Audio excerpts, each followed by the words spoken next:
So that leaves us with our last rock type, metamorphic rocks. Metamorphic rocks are really neat because they are altered rocks. They are altered by high temperature, higher pressure, and sometimes chemically active fluids like water and carbon dioxide flowing through the rocks.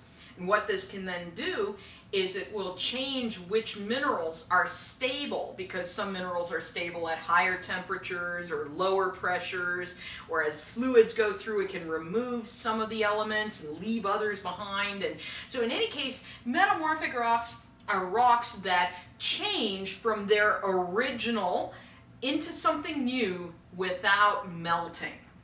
And different types, again, form under different conditions.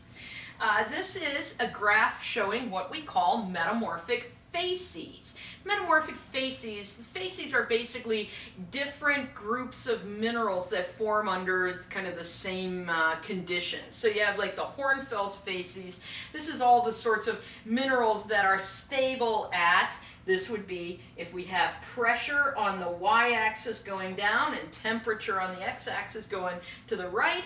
Well, Hornfels facies minerals would be things that form at higher temperatures but low pressures. Eclogite facies minerals would be things that form at high pressures, right? And so what these different lines are showing are different plate tectonic environments where we have these conditions. And for instance, number one, this is contact metamorphism, where like igneous rock touches other rocks, so it's very high temperature but not very high pressure, and you get hornfels. Here following pathway number 5, into the blue schist, that's what we get in subduction zones, where our subducting plate sinking underneath another plate gets to very high pressures, but because that plate was sitting under a cold ocean for a long time, it takes a long time for it to heat up, so it stays quite cool, but it's at high pressure because it's deep inside the earth. Or here we have basically like a mountain building event where both the pressure and the temperature rise. And so different metamorphic minerals are associated with these different plate tectonic environments. And just please remember from your physical geology class that we have 2 major groups of metamorphic rocks. We're the ones that are called foliated metamorphic rocks.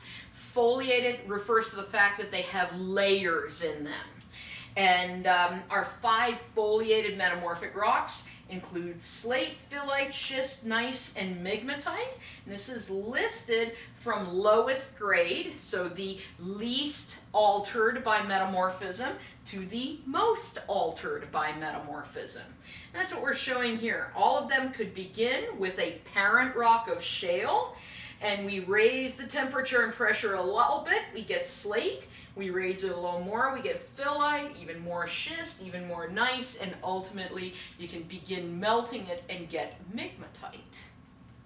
There's also a whole bunch of different non-foliated metamorphic rocks that we have that come from different parent rocks and form under different metamorphic conditions.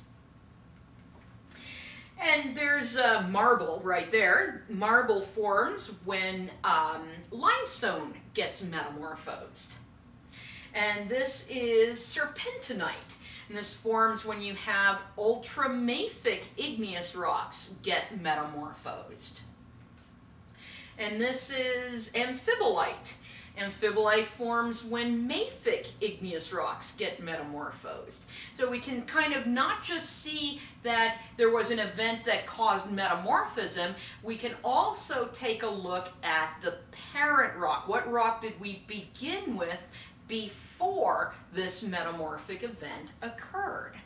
So what do metamorphic rocks tell us about geologic history? How are we going to use those in historical geology? Well, a big one is they can show us where ancient mountain ranges were located. In the middle of our mountain range, we're going to have the highest grade metamorphic rock, and towards the edges, we're going to get towards lower and lower grade metamorphic rocks. And this is why I can go to the hill country of Texas and I can say, oh, there was once a large mountain range here with mountains that were at least about 14,000 feet high. Well, how do I know that? Those mountains are long gone, right? It's called the hill country, not the mountain country. Well, those mountains are long eroded away, but some of the, right, this part of the mountain went away, but some of the interior of the mountains, the root of those mountains is still there. I can look at those rocks, I can see how much they've been metamorphosed and get an idea of what that ancient mountain range was like. And so that's one of the things we can do with this. We can also figure out, like, when plates were colliding with each other in plate tectonics, we can look at the direction of the forces. Remember that foliation? Well, before metamorphism, you might have a rock like this, where all of the different minerals are kind of chaotically organized in there, but you put some forces on there, you put some stress on there, and it causes these minerals to line up and creates that foliation. So that tells us what direction the maximum forces were acting on that rock. So that helps us kind of see, how did these plates collide with each other in the past, and what direction was that happening? As I said earlier, we can also figure out what the parent rocks were. We can basically say, okay, well, today we have a marble, but in the past that was a limestone, and limestones form in shallow seas. So you can kind of take the history back a ways. And so those are all the ways we can use our rocks, and we're going to practice some of that in some of the labs that we're going to have this semester. But I wanted to finish with the random picture of the day today. These are my two cats. That is Joe, and that is Sam. The one that you hear in the background most often is this guy here, because he's full of mischief and has an opinion about everything, including me filming this. So you'll hear him a lot. She's pretty quiet though, so you probably won't hear her that much.